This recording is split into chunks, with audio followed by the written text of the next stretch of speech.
Fala aí, Rebeldes, Rodrigo aqui trazendo pra vocês mais um review de Andor, dessa vez do segundo episódio da segunda temporada, Sagrona Tima. Vamos lá, essa é a segunda parte do primeiro arco da série. Até agora o arco não tem um nome confirmado, mas eu provavelmente batizaria de o arco de Mineral, ok? Esse episódio foi novamente dirigido pelo Ariel Kleiman e roteirizado pelo Tony Gilroy, ok? Então vamos lá, o episódio já começa, né? Lá naquele planeta selva, o Cassian tá junto com os captores rebeldes dele em uma nave lá, né? E basicamente o que aconteceu? Os grupos lá dos rebeldes lá da...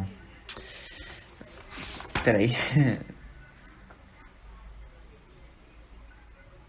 Da Maya Pei, da brigada dela, né? A Maya Pei morreu, mas ainda tinha meio que a brigada lá naquele planeta selva. Enfim, o grupo se dividiu em dois, depois da morte do Crab e da morte da Rika. E aí, né, um grupo, que foi, acho que o do Bard, foi pra o TIE Avenger, enquanto o outro grupo, que é o do Geddes, foi pra uma nave mesmo e levaram o Cassian como refém. E eles mandam, né, dois rebeldes, um de cada grupo, pra irem investigar, tentar trazer os corpos de volta. Mas tudo que eles encontram são os óculos da Rika e a bota do Crab com o pé dele ainda dentro dela. Pois é. E aí, né, tem uma troca de tiro. Ambos os rebeldes voltam, né, para suas respectivas naves. E aí o Cassian vê, né, que tá chovendo e recomenda que eles aproveitem para economizar água da chuva na lona, porque não se sabe quanto tempo eles vão ter alimentos, né? Em Coruscant, a Dedra Meero, ela fala que não quer mais fazer parte desse projeto Gorman, mas o Major Partagaz diz que, olha, a decisão do diretor Krennic era aquela, quem tivesse ali não podia pular fora.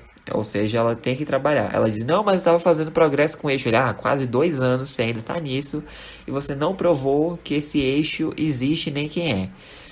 Pelo amor de Deus, da próxima vez, tenta investigar a fundo, capturá-los, garantir que eles existem, né? E, tipo, torná-los populares, né? Para fazer um exemplo deles. Mas a questão é, ele disse que essa busca dela não deu em nada e que ela visse esse projeto do lado de Gorman não como um rebaixamento, mas como presente. E ela pode usar isso para vantagem dela, porque o Krennic vai ficar mais preocupado com resultados, então ele não vai estar nessa parte burocrática. Então quem vai meio que estar liderando lá em Gorman seria ela. Ela pode fazer o que ela quiser, então GG, né? E aí os dois entram lá no BSI, que para quem não sabe é a sigla para o Bureau de Segurança Imperial, que é onde eles trabalham. Lá em Chandrila, né, a Cleia vai falar com o Luthen, que está discutindo quais vão ser os próximos passos dele, já que o Davos Sculdul, né, tá decidindo, não, sei lá, vamos mover o presente para cá ou depois para lá. Mas a Cleia, ela tá meio preocupada porque o Cassian ainda não mandou notícias. E ela até tentou contactar a Bix, mas também não teve nada. E ela presumiu, né, que Mineral teve suas comunicações cortadas, bloqueadas por causa de uma inspeção imperial. O Luthen começa a se preocupar com isso, mas de onde eles estão não dá pra fazer nada. A Cleia sugere voltar pra galeria lá em Coruscant, porque o alcance pode ser maior e o risco menor, né, de serem descobertos. Porém, o Luthen não pode sair dali. Então ela diz, não se preocupe, eu já arrumei uma carona, eu vou, fica por aqui mesmo. Em paralelo a isso, a Mon Mothma e o Perrin Furta, né, eles se encontram lá, marido e mulher, vão conversar, porque eles não tomaram café da manhã juntos aquele dia. E eles falam, né, ainda falta, tipo, mais 2 dias de celebração de casamento e tal. Porém, logo o Perrin questiona, né, a Mon sobre o Take-Homa, porque ele jura que os dois estão namorando, né, as escondidas, estão tendo um caso.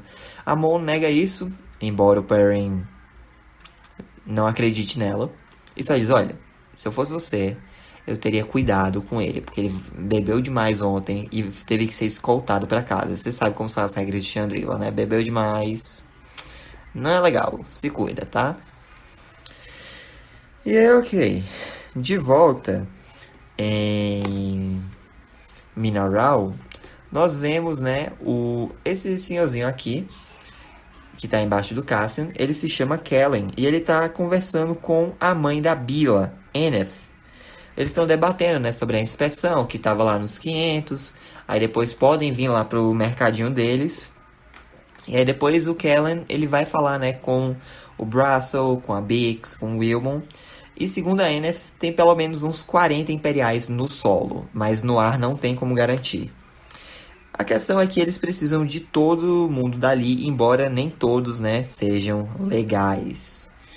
A Bix e o Wilmon estão preocupados, o Brasso diz que as coisas vão melhorar e o próprio Kellen diz que não vai entregá-los, né? E aí ele questiona, né, sobre o Cassian, mas a Bix diz que ele vai aparecer, ele vai chegar a tempo. E é ok, né? De volta pro Cassian, os rebeldes estão lá discutindo sobre rações, porque, tipo, acho que tem 8 ou 9 rações, algumas estão mofadas, eles querem dar a mofada pro piloto, né, pro Cassian, pra ver o que é que acontece. Porém, o Cassian percebe que tá silêncio demais e pede para eles fortalecerem o perímetro. Eles fazem isso e, bom, descobrimos que o outro grupo de rebeldes está sem alimento, então eles apelaram para provar uma fruta que parece com coco, mas o gosto é muito desagradável.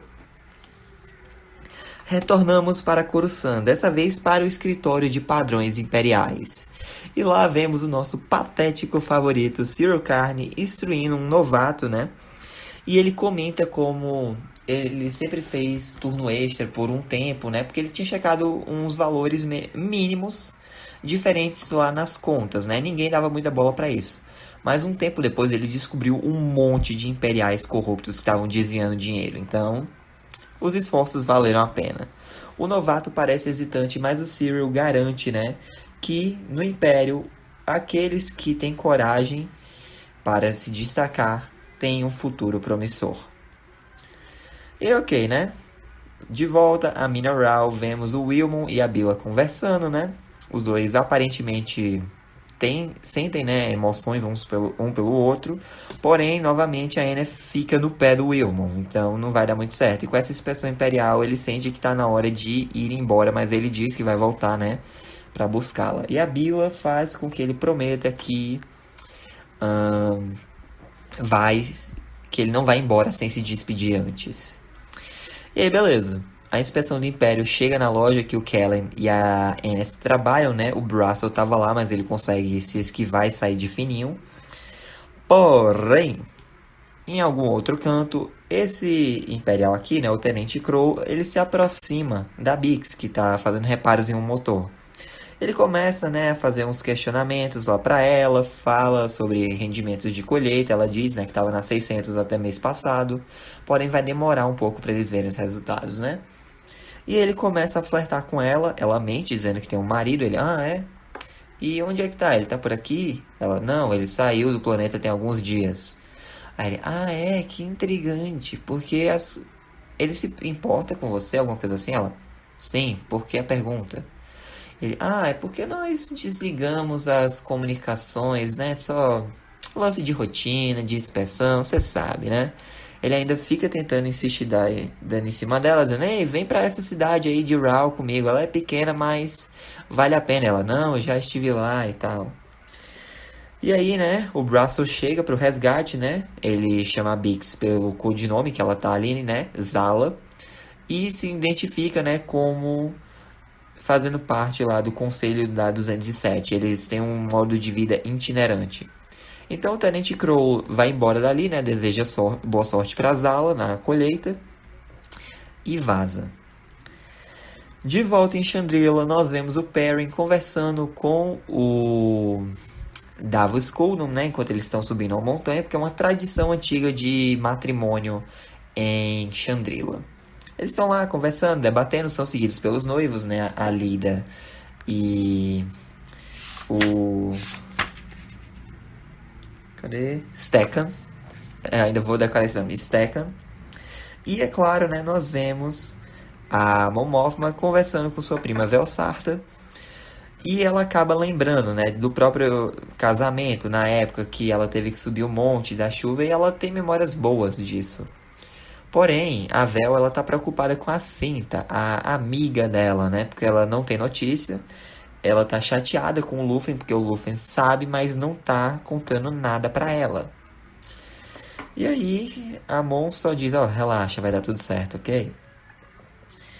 De volta para o planeta lá da selva, né? O grupo rebelde que tá mantendo o Cassian cativo mandou um deles, chamado Plug, pra espiar os outros, né? Só que ele não voltou, então eles deduzem que ele possa ter os traído por comida.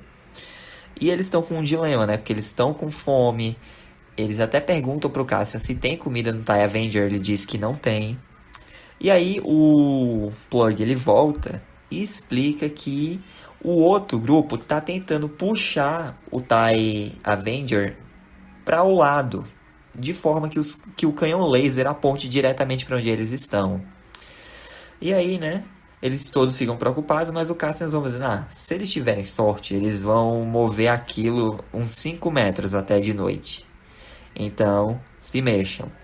E aí, né, esse grupo começa a abrir fogo contra os outros rebeldes, né, para meio que interromper o progresso.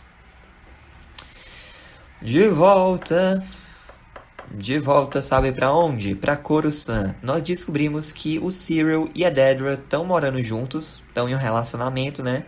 Porém, tem algum papo, algum diálogo que eles estão adiando. Ou melhor, o Cyril está tentando adiar. Ela diz que não podem fazer isso para sempre. Uma hora ou outra eles vão ter que falar sobre esse assunto. E ele disse, não pode esperar até amanhã?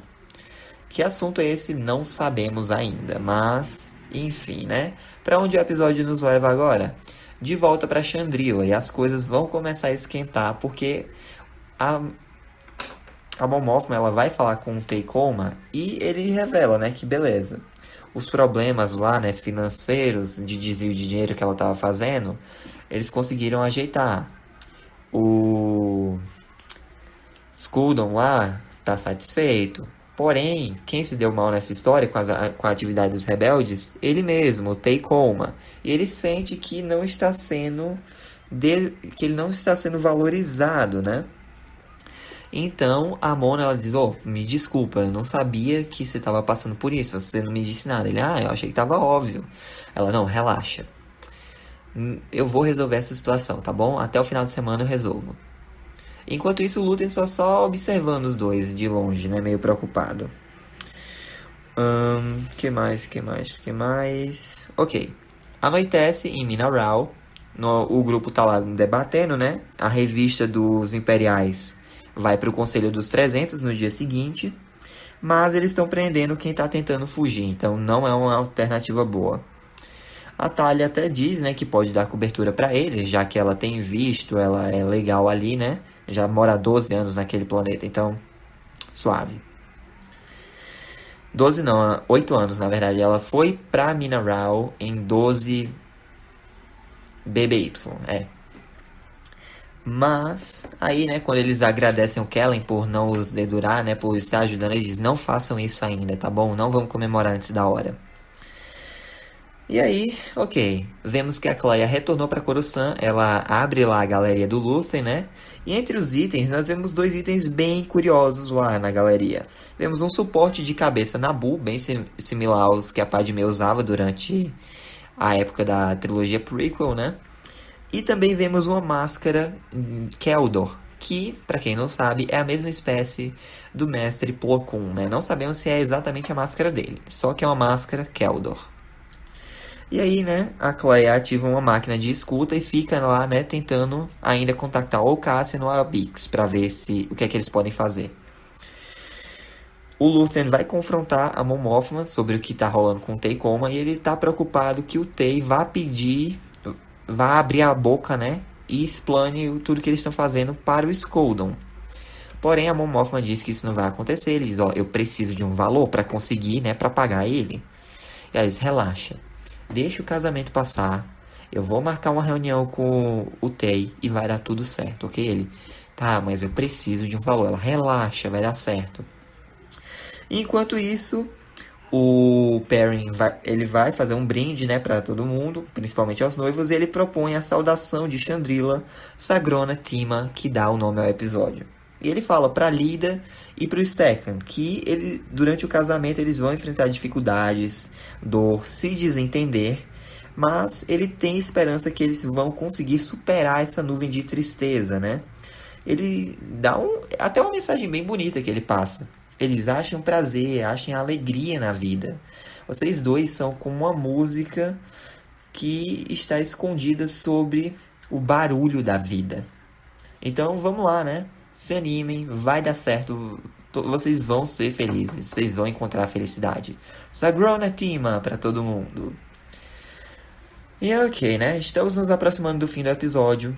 O conflito rebelde acaba escalonando ainda mais, porque o Gerdes e o Bard, eles decidem que tá na hora de resolver isso de uma vez por todas. Eles propõem uma trégua temporária, né? Todos abaixam as armas. Um dos guardas fica lá vigiando o Cassian. E aí eles propõem um jogo das 5 mãos pelas regras de Roski. Que é nada mais nada menos do que um pedra, papel e tesoura. Pois é. Só que aí o Cassian aproveita a distração para pegar um blaster escondido na nave. Ele imobiliza o guarda, amarra ele, né? E começa a se esgueirar pela floresta para tentar chegar até o TIE Avenger.